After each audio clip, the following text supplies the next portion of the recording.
Welcome to the Jeff Bullis Show, where we discover the stories of entrepreneurs, why they started and how they grew their business, and also how they struggled with possible failure and how they solved that.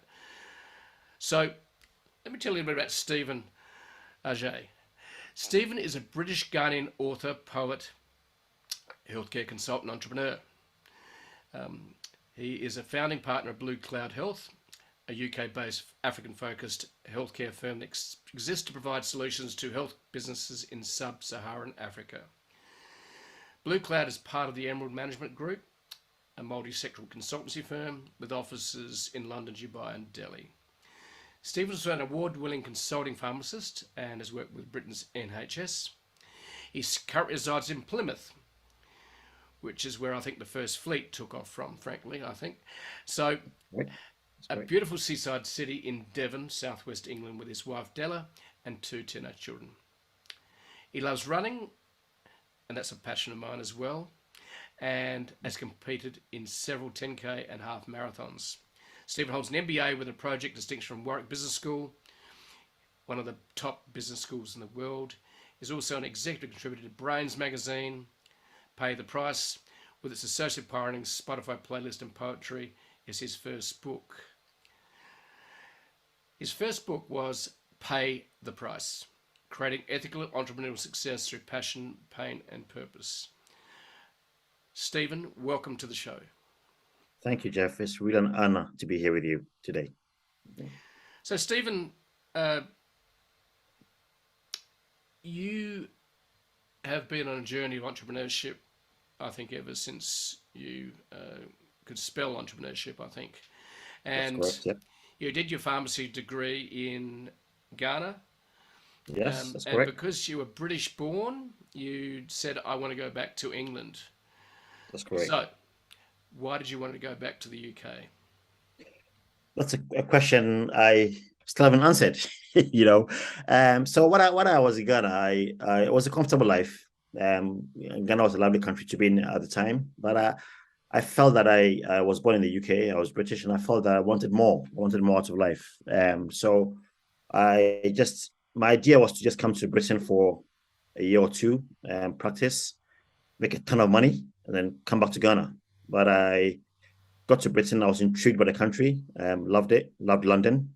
And so the dream changed. I still travel to Africa a lot because of my work.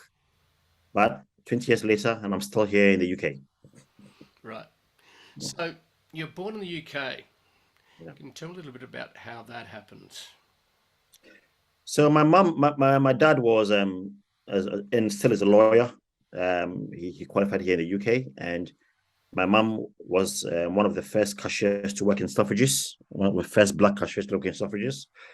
So yeah, my dad had a very good job in the Bank of Ghana when I was little. So I was about 4 or 5 years old. I was very young.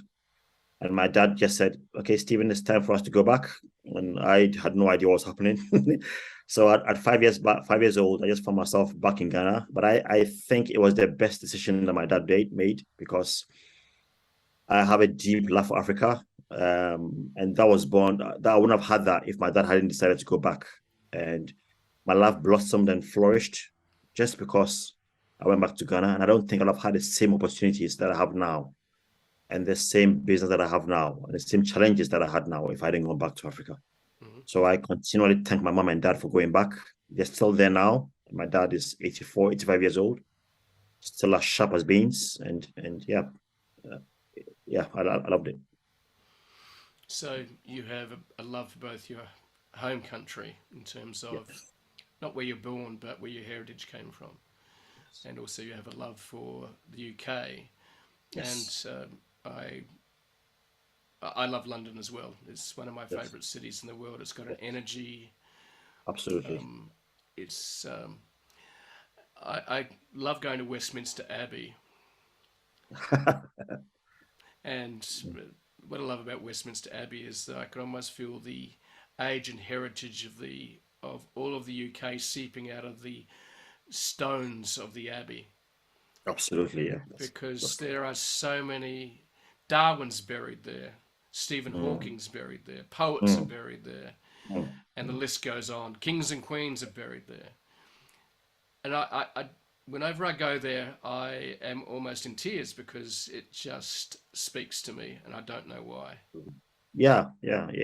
London just have the effect on you. And every time I go there, I was there just 3 days ago, and there is a pool about London, which is hard to describe. It's just a melting pot of everything and everything in the world that you can think of. Mm, I mean, of drama, poetry, the tube, the London iconic London buses, the people. It's just a wonderful city, and mm, I'm, I'm just lucky mm. to be born Yeah. there.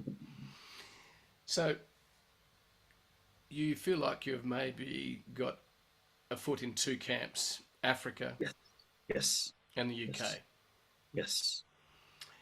I haven't had that experience of that. I was born in Australia, all spent my time in Australia. So it really, we're going to talk a little bit more about what it means to be a entrepreneurial spirit that is trying to make a difference. And tell us a little bit about the entrepreneurial spirit of Africa, because that's something we discussed in the pre-show chat. So tell us a bit about why you believe so much in Africa's entrepreneurial spirit and some of your experiences there. Yeah, like I said to you, Jeff, I love Africa, and whenever I travel, and I've traveled to many countries now on the continent, I'm just amazed.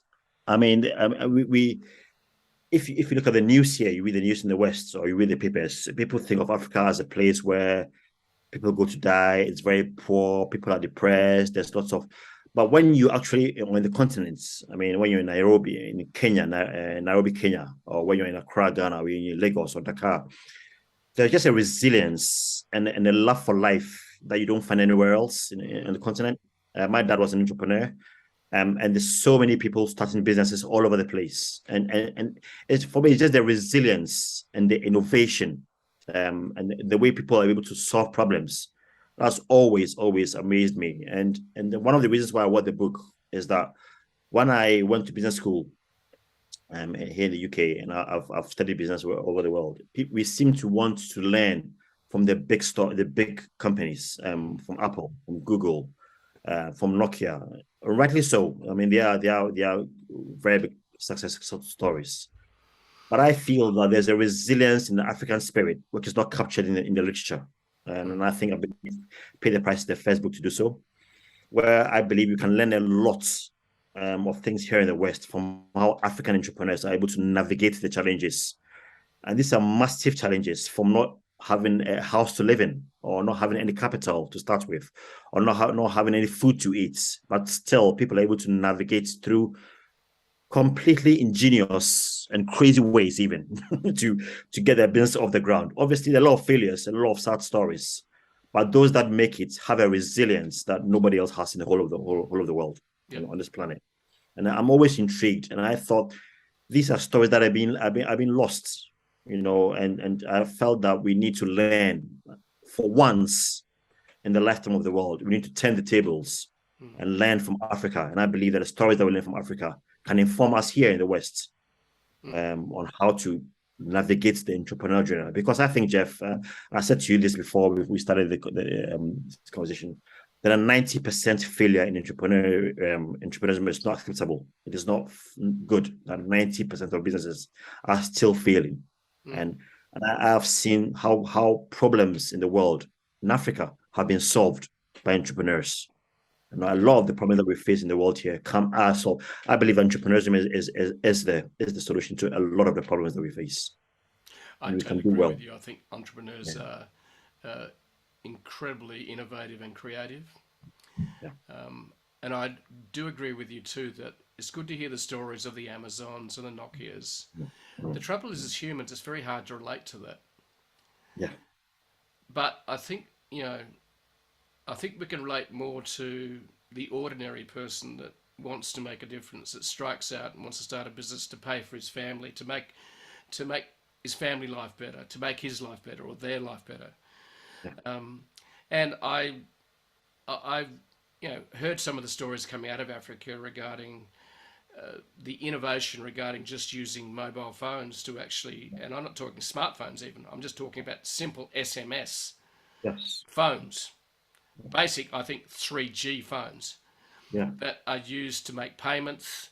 Mm.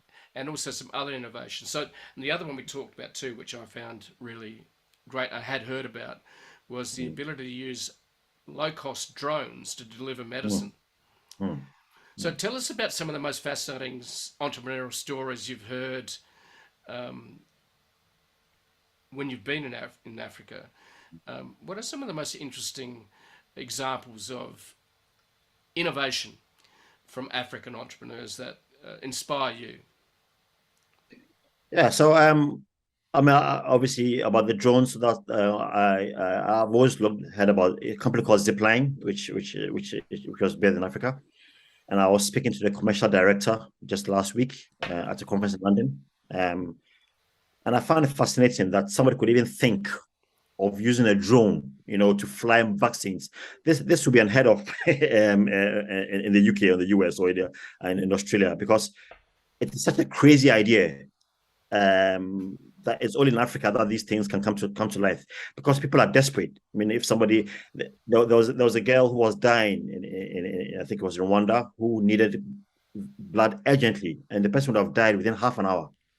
If Zipline wasn't in Africa, that girl would have died. And to be able to think of a way to fly vaccines or much needed medical medicines, or Like, from one place to the other in half an hour with an unmanned drone is crazy. The fact that somebody who sells coconuts can access the stock markets on his phone from the top of a tree, and sell coconuts. I mean, there's this guy who does coconuts and sell coconuts, and he's able to access them like from his 3G phone on the top of a tree, and he's cutting off coconuts of trees and selling it with his mobile phone. In Ghana now, for instance, we have what you call digital addresses. Okay, so now people don't use addresses anymore. In the UK, we still have postcodes which are fixed to a particular building. Okay, so now in Ghana, you have what you call digital addresses. You just have a number and a name. You key in that number and a name into your phone, and it tells you exactly where somebody is living. You can just drive there, and that completely changed Ghana. I was there last month, and people were ordering food. Somebody lived in a hut somewhere and could order food from their mobile phone and just type in a number, and the food will be there in 30 minutes, and this is no address, So people are able to use things in different ways that people cannot think of because of the incredible challenges. I think the challenge in Africa is moving those things now to the mainstream. These are still on the fringes of the continent. I mean, medicines deliveries. People are able to deliver medicines using motorbikes, because people cannot get to a pharmacy. They're able to use motorbikes now to deliver medicines using a digital address. And wherever you are in Accra, which is the capital of Ghana, you can have your medicine delivered to you in half an hour. These are things that are done which seem crazy in the West, but it's happening in Africa. And we just need to. The challenge now, like I said, is moving these things into the mainstream. I mean, there are a few companies that have achieved that. There's a company called Flutterwave in Africa now that deals with fintech and mobile phone payments. And another innovation I can think of is Sendwave. So Sendwave is one of the first companies in the world where you can send money across to anybody in Africa without a charge. Okay, so I sent money to my sister last month using Sendwave, no charge. You just press a button. Within 2 minutes, it was in my sister's mobile phone account, and I didn't have to pay a dime to get that done. Now, in wherever you are in the world, if you want to send money across to somebody in the country, you have to pay a charge. Africa, you don't. So these are innovations that are happening because of the challenges. But nobody hears of these things. Yep. And that's what makes me passionate about it in Africa. Well, I certainly think, and listening to you as well, that you don't learn from pleasure, you only learn from pain. Innovation generally comes out of solving a problem. Yes. So absolutely. Tell me a little bit about where did Stephen's entrepreneurial journey spark come from? Yeah, and I think again that comes from Africa. Obviously, my dad is an entrepreneur, still is an entrepreneur. Built a lot of farm, went into farming, and a combination of that, a combination of obviously the African spirit in me, of the entrepreneur spirit in me, and for me as a person, I'm naturally curious. I'm naturally want to know why is this happening. What can we do to make this better? And I think a combination of that and maybe some genes. I don't know whether, Jeff, you think entrepreneurs are born or made, but in my case, there's a gene there, which I tried to live a normal life, Jeff. I tried. I did my best to, and that's why I moved to Plymouth. Lovely city, lovely wife, beautiful kids, lovely job. But I just couldn't do it. After 3 or 4 years, there was just itch, and it kept getting louder and louder and louder until I finally gave in and went to business school and became an entrepreneur. So I think it's a combination of factors: where I was born, my parents, my African genes, and my natural curious bents. So, so you said I'm really curious about starting a business. So, is that what drove you to go to business school? Yes, yes. I lived in Africa obviously most of my life, and I came to the West and I saw the stories on the news about kids with big bellies and house flies around their mouths and kids crying. And I thought, this is not the Africa that I knew. I know this Africa that I knew was Africa of joy, of happiness. Oh, yes, of pain, yes, of struggle, yes, of all that. And I'm not denying that, that's all there. But when I came to the West and I saw Africa on TV and I saw the mismatch between what I saw, what I experienced as a child, and what I saw on TV, and obviously people, the entrepreneurial spirit in Africa, that combined in me, I suppose, to be able to become an entrepreneur and to primarily solve the problems which I could see, not just in Africa, but also in the world. And also intrigued to know why are so many of us failing as entrepreneurs? Why are so many businesses failing? Why are there so many sad stories? And that questioned me, I suppose, was what made me become an entrepreneur and also become an author. Mm. So I think both of them together. So, you did your MBA. Yeah. What happened after that? Yeah, so I did my MBA. I had no idea I was doing an MBA, Jeff. My wife questioned my sanity at the time because we just bought a new house. Our kids were kind of young. My wife had just started a new job. Um, and she questioned my sanity. I questioned my own sanity. I said, why do I have to come to an MBA? But I thought I didn't have the skills that I needed to become an entrepreneur. And I thought that if I wanted to become an entrepreneur, I had to do well. So I thought I'd been going to a very one of the top business schools in the world and study an MBA would give me the skills that I needed to become an entrepreneur. And that wasn't completely off. It wasn't completely wrong. It was right. I learned a lot of stuff, made a lot of new friends. I was immersed in a new business world. But a lot of things that we were taught in business school are correct, but a lot of things were left out. Right. And it was when I qualified, I had all this zeal and all this gung ho, and I wanted to go and change the world, change Africa, do everything. And I realized that when the rubber hit the road, there was a completely different story, Mm. and that's why I So, the reality gave the myth a smack in the face. absolutely. Absolutely. I've tried to use more colorful language, but I thought I best not do that. So, after that business school, you decided, is that when you started to start Blue Cloud Health? Yes, immediately afterwards. Okay. And you then immersed yourself in Africa and Yes, trying to help entrepreneurs start health yes, focused businesses. Is that correct? yes, yes, correct. Okay. So, what was what are some of the stories from that you and what did you learn by going to Africa? You've done your MBA, um, and myths gets hit by reality. Yeah, But what's great is you actually did step into reality. You didn't sort of you said, "Oh, I've got an idea," but didn't act on it. So, yeah, so you obviously acted on your idea. yeah, So, you got your MBA. You start Blue Cloud Health, which your focus was to provide solutions to health businesses in Sub-Saharan Africa. correct. Yeah, So tell us what happened after you finished your MBA and then decided to leap into the unknown of helping businesses in Sub-Saharan Africa.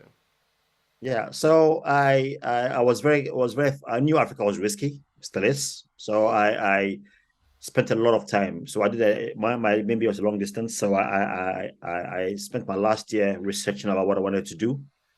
So I came up across this idea, did a lot of research on Africa, and I realized that there was a missing middle, which was the middle class part of Africa, which was booming at that time. Lots of books came out around that time. Africa Rising, the fastest billion, and there was an optimism. Even the economists came out with an article called "The Hopeful Africa." So there Right. was a hope there, and I thought I would tap into that. So all the research I did, and I got a distinction for that research, which I turned into an article afterwards, told us that there was a missing middle and that was where we need to focus on. Okay. So yep, I did the research, came up with 5 principles of investing into Africa. I said, yeah, this is it. We're going to launch into it. So we went gung ho. We started Blue Cloud, opened offices in London, in Dubai, opened an office in Johannesburg, in South Africa, and then went in to try. We found business in Africa that needed funding, incubating, and that's when problems began to happen. So the first 2 years were brilliant. We located 4 or 5 businesses in Ghana, in Angola, in Kenya, in Botswana, in Nigeria, that we thought, yeah, it's a good fit for what our research did. We had a massive conference in Cape Town. We found more entrepreneurs that needed funding, and then we started the process of building them up and presenting them to investors here in the UK, in Dubai, in the US. But that's when we hit a snag. And that's when we realized that Africa was ready, but the PE firms in the UK and the US were not ready. And there was a reason why, and that we lost that reason in our research. And the reason was that Middle Africa was not being funded because they needed a lot of work. Okay, it wasn't just a matter of going in there, signing on the dotted line, and throwing money at the problem. Mm-hmm. These guys needed real help. They needed help with strategy. They almost needed to be handheld, and taught the basics of marketing, the basics of forming a company. And no PE firm had time to do that. Yeah. And that's why those people were getting left. And also there was the parts in my naivety of Africa, the dark side, which was true. There was the bribery, there was the corruption, there was the lack of good leadership and stable political systems, that we didn't really I knew was there because when I was in Ghana, there were coup d'etats all over the place. I mean, there were people being murdered and shot and stuff. So I knew that was there. But in my naivety of coming out of business school with fresh eyes, we sometimes don't put that part aside. And so that part also hit us. So in the first 2 years were great. The third year, we ventured into more riskier markets. We lost a lot of money through fraud and through being duped, being naive. We lost tens of thousands of pounds. I nearly went bankrupt, and that triggered epilepsy in me. I got really ill. I started getting fits. I crashed two brand new cars, ended up in A&E. And then I lost my sister. Things just took a really bad turn. Turn. I made some mistakes, which I regret.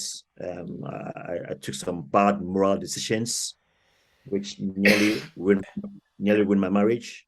And for 10 years, Jeff, I had no paycheck. I went completely broke. I couldn't even afford to take a bus to work. But luckily, I was a pharmacist and I was working as a pharmacist then. So the basic income to sustain my family was still okay. But it meant that I lost a lot of money, got myself into tens of thousands of pounds of debts. And that was not a good thing to happen. So I basically failed at that point. So this inspired your first book, Pay the Price. Yeah. Yes. So in that book, you revealed some things that business school doesn't tell you, such as the different flags, Tell us about those flags you think that we as humans and as entrepreneurs come up against and challenge us. What are those flags? Brilliant. So in Pay the Price, I realized that after going through the 10-year hiatus and lost all of the money and all that stuff, that there are three phases to entrepreneurship. Okay. And I put them in the book as the honeymoon phase, the formative phase, and the legacy phase. Okay. So the honeymoon phase is what we're taught in business school. Okay. And it's the passion, getting the plan, getting to make sure you have a plan, validating your plan, doing your research, finding the market fits, the 4 P's of marketing, all that stuff that we're taught in business school. That is what you call the honeymoon phase. That prepares you, and it's crucial actually to making sure that you succeed as an entrepreneur. So that honeymoon phase, which I call the person, the purpose, and the passion, are what we got taught in business school. But as what we call the formative phase, which I talked about in the book, which one of them is pain, which you mentioned about the flags. And I realized that 90% of entrepreneurs fail at the formative phase, which is where we go through the pain. And basically, I realized that there were 4 kinds of pain from our experience and from working with hundreds of entrepreneurs, talking to hundreds of entrepreneurs in Africa and also in the US and the UK. There are 4 kinds of pain that every entrepreneur will go through, whether you like it or not. Okay. And to make it easy, I classify those pains as flags, as colored flags. Okay. And I used the traffic lights system to make it easy to remember. So there are 4 kinds of pain. The first kind of pain that we go through as entrepreneurs, what we call the red flag pain. And that's the pain of self-sabotage. I use red flag because it's a pain that when you're driving and you get to a red flag and you don't stop at the red flag, you will crash your car. If you crash your car, you're dead. Your car is gone and you might escape or you might be dead. In business, if you get to a red flag and you don't stop, you will crash your business. And that red flag is what we call self-sabotage. Okay, so in my case, when I went through failure, I self-sabotaged with bad moral decisions. Pornography was my problem, and procrastination was another issue that I went through, and lack of discipline. So some people's is alcohol, some drugs, some of them are just procrastination, lack of discipline, not sticking to your plan. Those are red flag pains. Those are things that we do to ourselves. And a lot of entrepreneurs self-sabotage. And the only solution to that is to stop what you're doing. Obviously, it's easier said than done, but we need to recognize that these things that we are doing to ourselves are going to destroy our business. And they've destroyed many businesses in the past, and we're not different from them. But somehow we think we're different, but it will sell. And for me, I had to put myself through a very painful process of coming out of my red flag pain to be able to get myself back on track. Right. And then you have what you call amber flag pain, which is the yellow flag pain, or amber, as we say in the UK. And that is the misfits between you, the entrepreneur, and the market you're trying to serve. In my case, I did all the research that I had to do to reach Middle Africa, but there was a mismatch. The PE firms, the companies that do funding, institutional funders, angel investors, were not ready for markets for Middle Africa. So that was an amber flag pain. 10 years ago, there was practically no funding for Middle Africa. Now it's changed. Now a lot of companies now are funding Middle Africa, which is the space from between $100,000 to about $5 million. Now there are a plethora of companies there. 2022, they were ready. 2010, they were not ready. So there's a 10-year. I was ahead of the markets by 10 years. And Good most idea, companies find them. Bad timing, exactly. Bad timing. So amber flag pen is just bad timing. And every entrepreneur, it might be just be a month, 2 months, 3 months, a year, 4 years, 5 years. But always, there's always a waiting period. And that is a match between you and the entrepreneur and the markets. And that's just waiting and pivoting.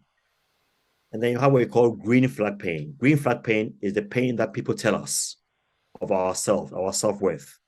So you might be an entrepreneur, you start your business, people tell you that you're going to fail. It could be you go for funding, the private equity guy who sitting across the table tells you, Jeff or Steven, your business is no good. It's never going to make it. This is a stupid idea. And I talk to you about flying drones to deliver vaccines. It took them a very long time to raise the money because everywhere they went, zipline, they couldn't even get a country. Couldn't even get a country because every country they went to around the world said, this is a stupid idea. What do you mean by flying drones? But they believed in the idea. And finally, it was Rwanda that took them on and said, yes, we wanted to try this. But they kept going because they believed in the idea. They believed it was possible. So a green flag pain, you keep going. People tell you bad things about it. People tell you things this is not going to work. You tell yourself things are not going to work. Your brain tells you this is not going to work. But you've got to remember this is a green flag pain. And it means that you keep going. It's a green flag. When you're driving and you get to a green flag, you don't stop. Light is green, you don't stop. You may have to pivot. And some traffic lights, you see a green flag, a green light with an arrow. You have to turn right. And that in business is pivoting. But you're still going, but you might have to pivot. Okay. And the final thing is what we call white flag pain. Now, when you say white flag, it means surrender.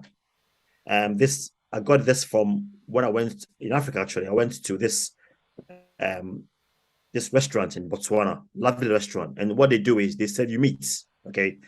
And there's all kinds of meat you can think of. And some of the meats I will not mention here because it's a bit thick, but they serve you all kinds of meats. And they give you a white flag, okay? And the white flag is on your table, okay? They keep bringing you their meats, until you put a white flag on your plates. That tells the waiter, okay, I'll surrender. I'm not going to have any more meats. And they don't bring you any more meats. And that's where I got the idea from. A white flag is things that happen to you that are unfair, okay? You have to surrender to them. In my case, it was getting epilepsy, okay? I love driving and I love fast cars. I love turning up the stereo. I love grime and rap music. I loved having to turn up the music when I'm driving and annoy people around me by the loud music. I loved it. I loved new cars. But when I had epilepsy, I crashed my car twice. Ended up in A&E. And sometimes I'll be having a meeting with people, or I'll go for work and I'll just have a fit. I'll start foaming at the mouth.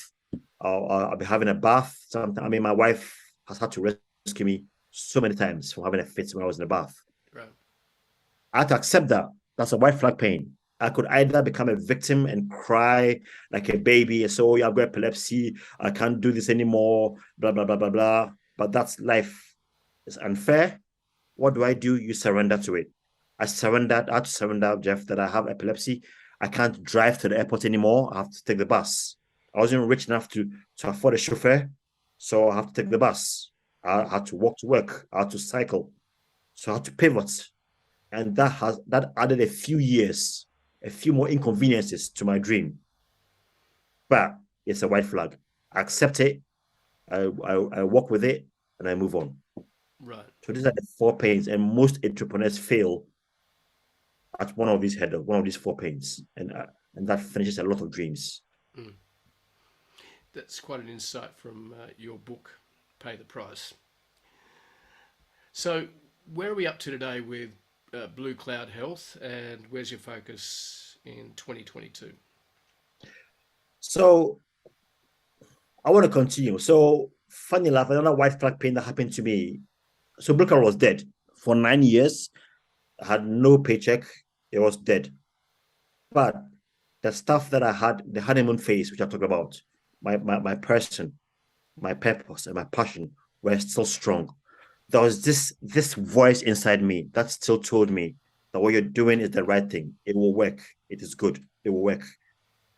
I just had to be patient. So for 10 years, I had no paycheck, went bankrupt. But my sister died suddenly. And as people that are in the diaspora, we always have what you call the fear of the early morning call. So most of us in Africa always dread it when you have a phone call. You pick up your phone and it's from where you are from. It could be Jamaica, London, Australia, wherever you are in the world. You get a call in the morning in Africa and I had that call in the morning from my mother. And my mother was crying on the phone. She said to me, Stephen, your sister is dead. You just lost your sister. So she died suddenly. I had to fly to Africa, to Ghana, to bury her. When I buried her, it was the very next morning. I had a phone call from a multi-million dollar um, um, company in Ghana that wanted medicines, and that resurrected Blue Cloud. So it picked up again. Like suddenly, if my star hadn't died, which is again what I call white flag pain, unfair.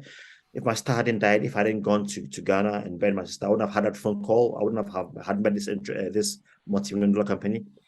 So from that resurrected the company again, and within 2 days, I'd signed $1 million deal.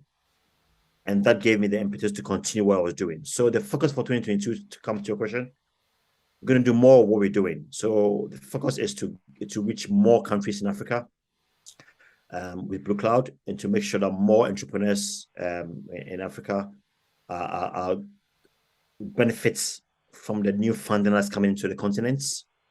I also want to help entrepreneurs all over the world. I'm still very saddened by the number of failures, not just in Africa, but across the world. And I believe that from the tools that I've learned in business school, and from my own life experiences, and from the popularity of the book, the book went to #1 on Amazon in 18 categories within 2 days. It was a bestseller. It broke records for the publisher. Within 2 days, it was a bestseller. So my focus is to use the book to talk about this pain to entrepreneurs, to encourage entrepreneurs not to give up, to make sure they have a strong honeymoon phase, to reach more countries in Africa, and also to use writing and podcasts to encourage more entrepreneurs not to give up, because I firmly believe that the solutions to the world are is found in entrepreneur. I 100% believe that, and I know you do, Jeff. And for me, that's my focus. So your mission continues. Yes, absolutely. That mission is to help African entrepreneurs realize their dreams. Yes, and to help across them succeed. Yes, and even beyond Africa to the UK, to the US, to the Middle East. So for all entrepreneurs to know that when you go through that pain period, so far as your honeymoon period, and I need to stress this, so far as your honeymoon period is strong, so far as you have a good idea, you believe in what you're doing, you have the passion, and that honeymoon period is crucial. So far as your honeymoon period is strong, you will succeed when you go through the pain. So you need to make sure, and I talk about that in the book, that you make sure your foundations for building your company need to be strong, because it's that honeymoon period that will sustain you through the pain. If your honeymoon period is weak, there is no way you will make it. You will fail. It's like a marriage, isn't it?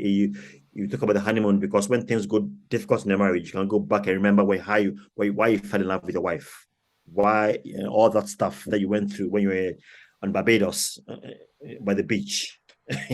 Those things, you remember them, and that's why when you go to counseling, they ask you, do you remember the first time you fell in love? That memory, that honeymoon phase is crucial for every entrepreneur to make sure you don't fail. It could take 5 years, 10 years, 12 years.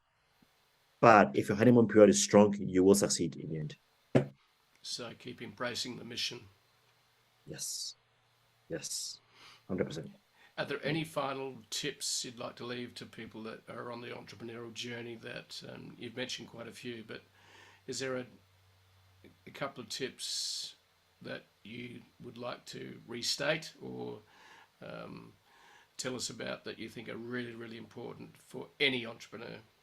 Yes. 2 things I'd like to say, Jeff, and thank you for this question. It's something that's been on my heart. There are 2 more things that haven't mentioned. The first thing is your legacy. Okay, so being an entrepreneur is not just about making money. It's not just about you becoming rich or looking after a family. Those are all important. But the crucial thing is your legacy. And in the book, Pay the Price, I talk about the 4 kinds of legacy that every entrepreneur can leave. The first kind of legacy you can leave is that of a philanthropist.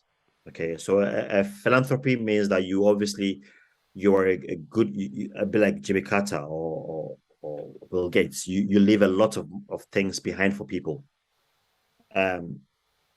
But philanthropy is not just the only thing that you can leave. So a philanthropist basically has you leaving a good legacy for people. Yep. There's also what you call the purists. So an example of a philanthropy, by the way, would be someone like Jimmy Carter, who I like to use. You can also be leave a legacy by being a purist. Now, a purist is someone who leaves a legacy solely through the company that they founded or they led. Steve Jobs is an example of that. Okay, so Steve Jobs, you don't think of Steve Jobs as a philanthropist. Steve Jobs' legacy is Apple. Okay, so people are inspired from Steve Jobs through Apple.